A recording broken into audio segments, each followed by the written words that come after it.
Hey everyone, how are you doing? And I hope you're having a good day so far. So I've come before you with a mini series on the power of a woman. I know, like many of you, we all wear different hats: mother, wife, minister of the gospel, writer, author, entrepreneur, business owner. Like, we wear a lot of hats, and so sometimes it can be so overwhelming when there are different people in different places or different things that are tugging on us for our attention. And then we've got our children, we've got our husband.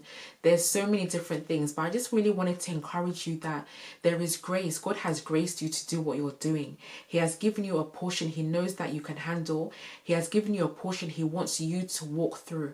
And so if you're someone that feels overwhelmed, you feel as though, oh, there's so much going on, learn to take a step back, reevaluate, see where you can delegate, see where you can get more support, see where you can get yourself encouraged and poured into.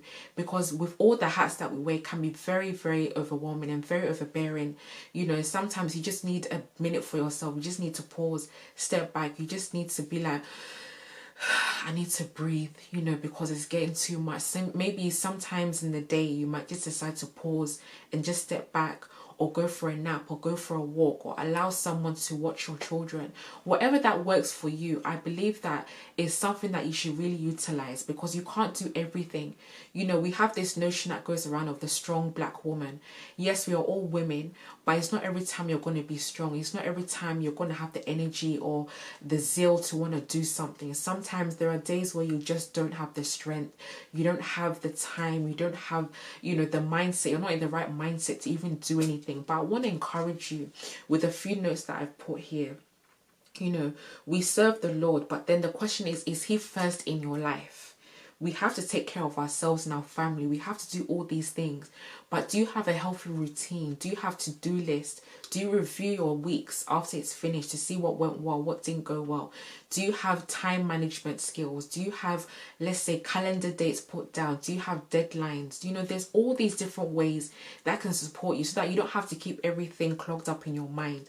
You can bring everything down on paper. So at the beginning of a week, you can have your calendar or your diary and look at the things that you need to do. Some may be pressing that you have to do in that week. Some you can push to the next week. It's just about taking ownership of the time that you have to make sure that there is still time to do what you need to do, but also time to rest. And I've got here, you know, many of us have different things that we're doing. Maybe 2 businesses, 1 business here, you're doing this here, you're doing that there, you've got children, more than 1. It can be like, it's very, very, you know, but like I just asked you, is God at the center of everything that you're doing? Is He the one that is your anchor? Is He the one that is, you know, pouring you and pouring into you, the one that's encouraging you, the one that's directing you, the one that's saying to do this or to go here, to turn left, to turn right? Because in your own strength, you will always be burnt out. You'll always be tired. And you know, I've got here burnout, fatigue. That means Christ isn't at the center. You know, are you resting enough? Why isn't Christ at the center? I'm asking these questions because it's so important for us to evaluate why we are the way we are, why we do what we do, why we take on so much. You know, there's some things that we take on that we actually don't need to take on. We can actually delegate it, or we can make it as less of a priority and push it to another month or another week. We don't always have to feel as though we have to do everything there and then.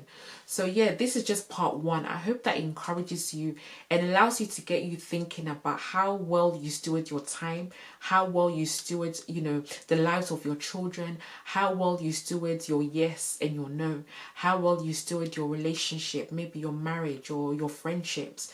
You know, everything that happens in your life is as a decision that you've made.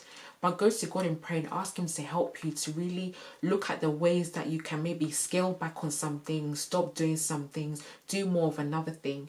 And I believe that He will help you. So yeah, like I said, I hope this encourages you and blesses you.